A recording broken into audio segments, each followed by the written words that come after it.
Hi ಎಲ್ಲರಿಗೂ ನಮಸ್ಕಾರ. ನಾನು ನಿಮ್ಮ ಕರಾವಳಿ ಹೆಣ್ಣು ಮೇಘನ. ನಮ್ಮನೆ ಆಪೋಸಿಟ್ ಇಪ್ಪ ಈ ನೇಚರಂಗೆ ಒಂದು ಒಳ್ಳೆ ರೆಸಿಪಿ ಮಾಡುವ ಅಂತ ಅಂದ್ಕೊಂಡಿದ್ದೆ. ನಾನು ಫಸ್ಟ್ ಟೈಮ್ ಮಾಡೋದು, ಬಟ್ ಇಷ್ಟು ಈಜಿ ಅನ್ಕೊಂಡು ನಾನು ಅಂದ್ಕೊಂಡೇ ಇರಲ್ಲ. ಇದೆಂತ ಗೊತ್ತಾ, ಚಿಕನ್ ಪೆಪ್ಪರ್ ಮಸಾಲ. ಎಷ್ಟು ಖುಷಿ ಆಯ್ತು ಅಂದರೆ ಮಾಡೋಕ್ಕೆ, ಅದೇ ಹೇಳೋಕ್ಕೆ ಆಗ್ತಿಲ್ಲ, ಅಷ್ಟು ಖುಷಿ ಆಯ್ತು. ಅದು ಒಂದು ನೇಚರಾಗಿ ಈ ಥರ ಮಾಡ್ಕೊಂಡು ತಿಂಬೋದ್ರಂಗಿಪ್ಪು ಖುಷಿಯೇ ಬೇರೆ. ಸರಿ, ಹಂಗಾರೆ ಮಾತಾಡೋದು ಜಾಸ್ತಿ ಆಯ್ತು. ಈಗ ಈ ರೆಸಿಪಿಗೆ ಎಂತೆಲ್ಲ ಐಟಮ್ ಬೇಕನ್ಕೊಂಡು ನಾನು ಹೇಳ್ತೆ. ಈಗ ನಾನು ಅರ್ಧ kg ಚಿಕನ್ ತಗೊಂಡಿದ್ದೆ. ಅದಕ್ಕೆ ನಾನೀಗ ಸ್ವಲ್ಪ ಅರಿಶಿನ ಹಾಕಿ, ಉಪ್ಪು ಹಾಕಿ, ಹಾಗೆ ಶುಂಠಿ ಬೆಳ್ಳುಳ್ಳಿ ಪೇಸ್ಟ್ ಹಾಕಿ ಮ್ಯಾರಿನೇಟ್ ಮಾಡಿ ಅದನ್ನು ಸೈಡಿಗೆ ಇಡುತ್ತೆ.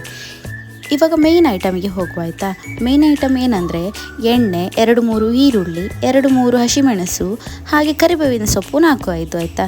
ಮತ್ತು ಬೇಕಾದರೆ ಚಿಲ್ಲಿ ಪೌಡರ್, ಹಾಗೆ ಮೇಯ್ನ್ ಅಂದರೆ ಮೇಯ್ನ್ ಪೆಪ್ಪರ್ ಪೌಡರ್. ನಿಮಗೆ ಬೇಕಿದ್ರೆ ಮಾತ್ರ ಬೆಳ್ಳುಳ್ಳಿ ಹಾಕ್ಕೊಳ್ಳಿ ಆಯಿತಾ. ನನಗೆ ಬೇಕಿತ್ತು, ಅದಕ್ಕೋಸ್ಕರ ನಾನು 2-3 ಹಾಕ್ಕೊಂಡಿದ್ದೆ. ಇದರ ಪ್ರೊಸೀಜರ್ ತುಂಬ ಸುಲಭ ಉಂಟಾಯ್ತಾ. ಒಂದು ಬಾಣಲೆಯಿಟ್ಟು ಅದಕ್ಕೆ ಸ್ವಲ್ಪ ಎಣ್ಣೆ ಹಾಕಿ, ಎಣ್ಣೆ ಕುದಿದ ನಂತರ ಈರುಳ್ಳಿ ಹಾಕಿ ಅದನ್ನು ಸ್ವಲ್ಪ ಫ್ರೈ ಮಾಡಬೇಕು. ಫ್ರೈ ಮಾಡಿದ ತಕ್ಷಣ ಸ್ವಲ್ಪ ಬೆಳ್ಳುಳ್ಳಿ ಹಾಕಿ, ಹಾಗೆ ಹಸಿಮೆಣಸು ಹಾಕಿ ಫ್ರೈ ಮಾಡಿ ಆಯಿತಾ. ಫ್ರೈ ಮಾಡಿ ಒಂದು 2-3 ನಿಮಿಷ ಫ್ರೈ ಮಾಡಿ ಆಯಿತಾ, ಒಂಚೂರು ಕೆಂಪಾಗಬೇಕಲ್ಲ. ನಂತರ ಕರಿಬೇವಿನ ಸೊಪ್ಪು ಹಾಕಿ ಮಿಕ್ಸ್ ಮಾಡಿದ ನಂತರ ಎಲ್ಲದು ಒಟ್ಟಿಗೆ ಸ್ವಲ್ಪ ಮಿಕ್ಸ್ ಆಗಲಿ. ಅದು ಎಣ್ಣೆಯಲ್ಲಿ ಎಲ್ಲ ಒಟ್ಟಿಗೆ ಸ್ವಲ್ಪ ಬೇಯಬೇಕಲ್ಲ. ಅದ ನಂತರ ನಾವು ಮ್ಯಾರಿನೇಟ್ ಮಾಡಿ ಇಟ್ಟಿದ್ದ ಚಿಕನ್ ಉಂಟಲ್ಲ, ಅದನ್ನು ಇದಕ್ಕೆ ಹಾಕಿ ಸ್ವಲ್ಪ ಮಿಕ್ಸ್ ಮಾಡಿದ ನಂತರ ಒಂದು ಪ್ಲೇಟ್ ಮುಚ್ಚಿ 5-10 ನಿಮಿಷ ಬೇಯಲಿಕ್ಕೆ ಬಿಡುವ ಆಯಿತಾ. ಸರಿ ಬೆಂದ ನಂತರ ಅದು ನೀರೆಲ್ಲ ಬಿಡ್ತದಲ್ಲ, ನೀರು ಬಿಟ್ಟು ಸಹ ಇನ್ನೂ ಬೇಯಲಿಕ್ಕೆ ಉಂಟು ಅಂತ ಇದ್ದರೆ ಸ್ವಲ್ಪ ನೀರು ಹಾಕ್ಕೊಳ್ಳಿ ಆಯಿತಾ. ಸ್ವಲ್ಪ ನೀರು ಹಾಕ್ಕೊಂಡು ಮತ್ತೆ ಒಂದು ಸ್ವಲ್ಪ ಬೇಯಲಿಕ್ಕೆ ಬಿಡಿ ಆಯಿತಾ. ಸರಿ ಬೆಂದ ನಂತರ ಲಾಸ್ಟ್ ಪ್ರೊಸೀಜರ್ ಎಂತ ಹೇಳಿದರೆ ಪೆಪ್ಪರ್ ಪೌಡರ್ ಹಾಕೋದಾಯ್ತಾ. ನಿಮಗೆ ಎಷ್ಟು ಬೇಕು ನಿಮ್ಗೆ ಗೊತ್ತಾಗ್ತದೆ, ನಿಮಗೆ ಹೆಂಗೆ ಅದು ಟೇಸ್ಟಿಗೆ ಬೇಕು ಅಂತ ಉಂಟು ಅಷ್ಟು ಹಾಕಿ ಆಯಿತಾ. ಹಾಕಿದ ನಂತರ ಒಂಚೂರು ಉಪ್ಪು ಹಾಕಿದ ನಂತರ ಸ್ವಲ್ಪ ಖಾರ ಪುಡಿ ಬೇಕಂದರೆ ಹಾಕ್ಕೊಳ್ಳಿ, ಇಲ್ಲ ಅಂದರೆ ಬೇಡ ಆಯಿತಾ. ಮತ್ತು ಮುಚ್ಚಿ ಆಯಿತಾ. ಮುಚ್ಚಿ ಒಂದು ಸ್ವಲ್ಪ ಮಿಕ್ಸ್ ಮಾಡಿ ಮತ್ತೆ ಮುಚ್ಚಿ ಆಯಿತಾ. ಮುಚ್ಚಿ ಒಂದು 5 ನಿಮಿಷ ಮತ್ತೆ ಅದೊಂದು ಸ್ವಲ್ಪ ಬೇಯಲಿ.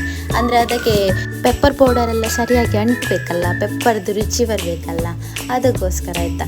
ಮತ್ತು ಅದಾದ ನಂತರ ಸರಿ ಬೆಂದದ್ದು ಗೊತ್ತಾದ ನಂತರ ನಾವು ಕೊತ್ತಂಬರಿ ಸೊಪ್ಪು ಹಾಕಿ ಮಿಕ್ಸ್ ಮಾಡಿದರೆ ನಮ್ಮ ಪೆಪ್ಪರ್ ಚಿಕನ್ ಮಸಾಲ ರೆಡಿ ಆಗುತ್ತೆ.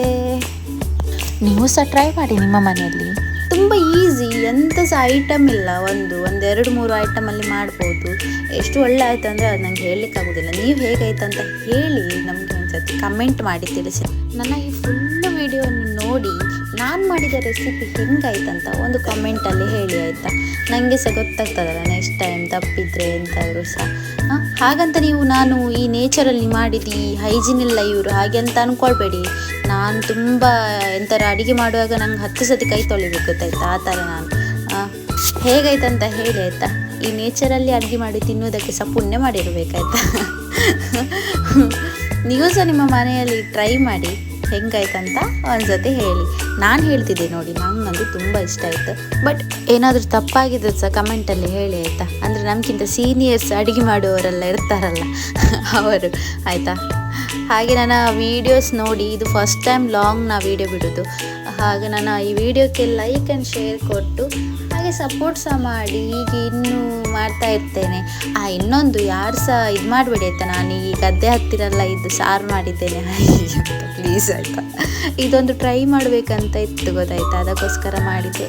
Once again thank you so much. ನನ್ನ ವೀಡಿಯೋವನ್ನು ಇಷ್ಟು ಹೊತ್ತು ನೋಡಿದ್ದಕ್ಕೆ, ನನಗೋಸ್ಕರ ಒಂದು 4 ನಿಮಿಷ ಮೀಸಲಿಟ್ಟಿದ್ದಕ್ಕೆ ಥ್ಯಾಂಕ್ ಯು ಸೋ ಮಚ್.